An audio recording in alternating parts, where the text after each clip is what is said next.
Hey,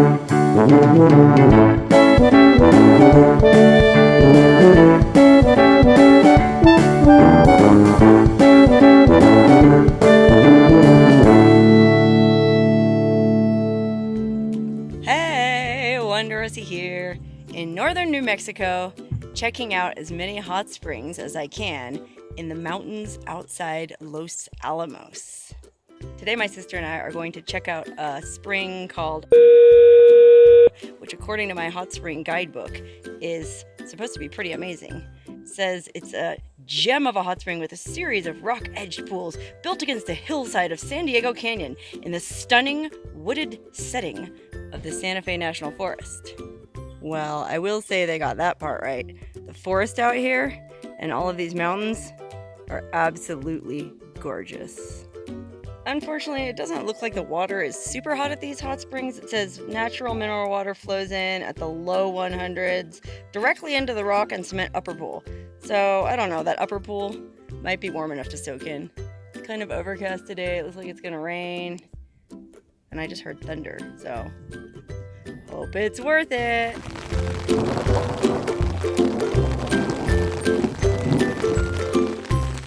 Ugh, these are very unpleasant conditions for a hike. It's raining pretty heavily. I'm hoping it's just a little squall that'll pass overhead, because I've noticed hiking here in New Mexico, at this time of the year anyways, weather seems to change on a dime. I mean, it'll rain for a bit and then it'll get hot and steamy. So hopefully this is just a passing phase.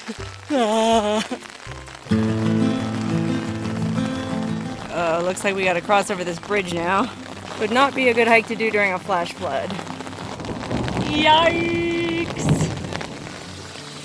Holy cow, look at this beautiful waterfall coming down the mountain. That's why we gotta put up with rainstorms like this, so we can have nice things like waterfalls. It's like the Luke Bryan song. Rain is a good thing. Rain makes corn. Corn makes whiskey. Whiskey makes my baby feel a little frisky.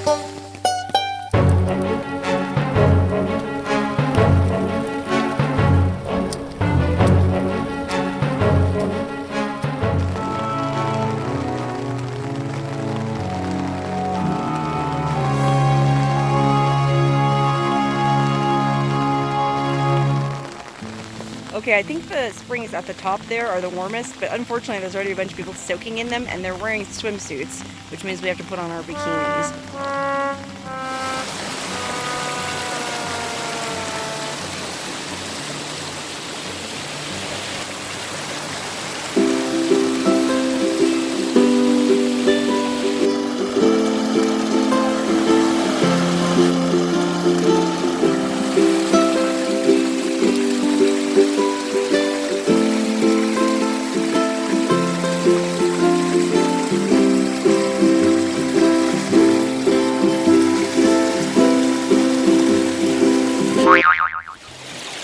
Oh my God, you guys.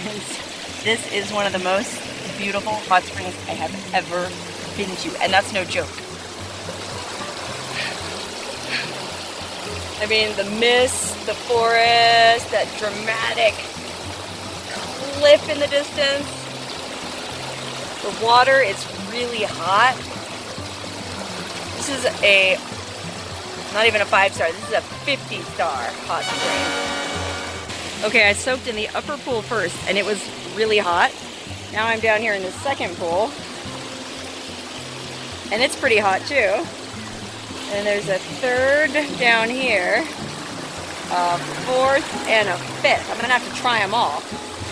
I mean, imagine sitting in this pool in nice hot toasty water with this view.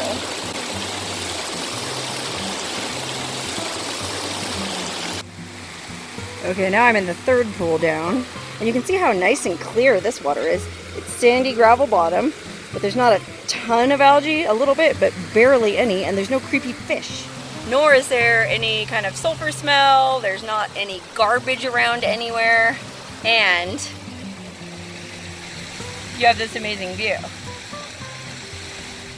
Okay, so when we first got here, it was pissing rain, and not very pleasant. But I got my umbrella and put on my bikini and trudged through the rain all the way up to the upper pool where there's a couple people soaking. And they were super cool. I sat there with my umbrella protecting me from the rain.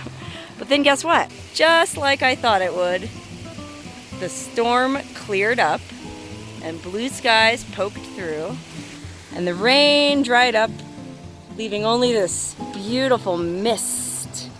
Man, I sure am glad we didn't give up on account of the rain. But it ended up being just like a fairy tale. Pretty much as soon as we got here, the skies magically cleared, the water was piping hot, and there were really cool people to talk to. I'd say with this one, third time is definitely the charm. First we tried McCauley Springs. They were okay, but fish, spiders, lots of algae, and not very warm. Then we tried Spence, and that had a lot of litter, and it really wasn't warm at all. And then we came to this one. Just like Goldilocks and the Three Bears, this one is just right. The spring actually reminds me a lot of one that I went to in Idaho once, that I can't say the name of because the local guy that was there made me promise never to talk about it. It must never be spoken of.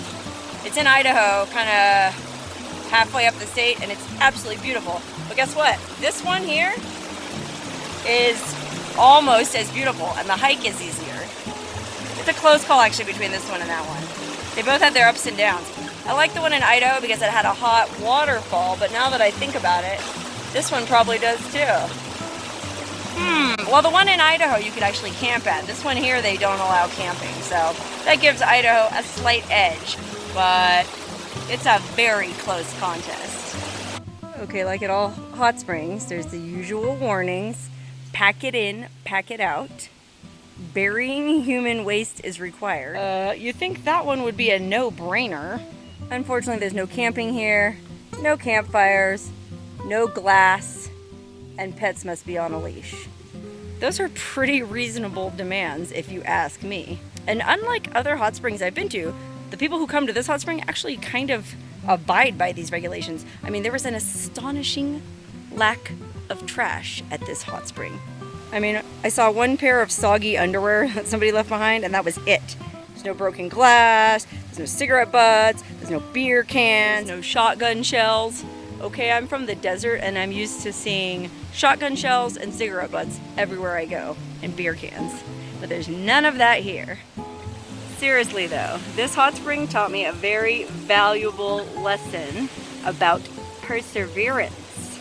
It's like one of those motivational posters. Even when the sky is pissing down rain and you're cold and soggy and wet and there's thunder cracking overhead and the fear of lightning is terrifying you, keep on going because you never know what treasure awaits you at the end of the journey.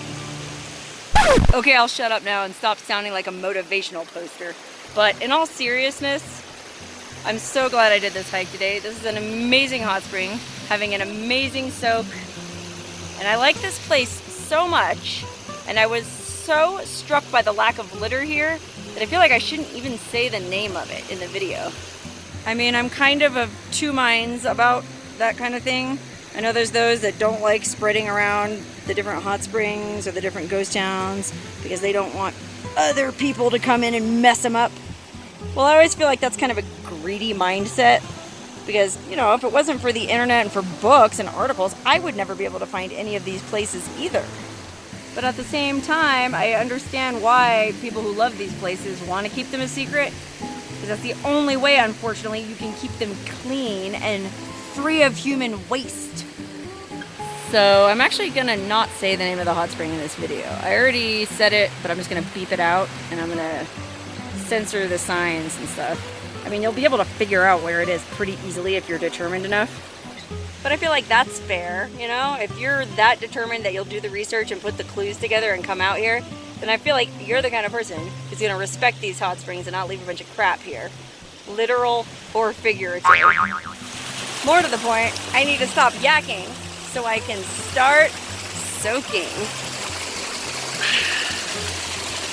Oh man, I never want to leave this place.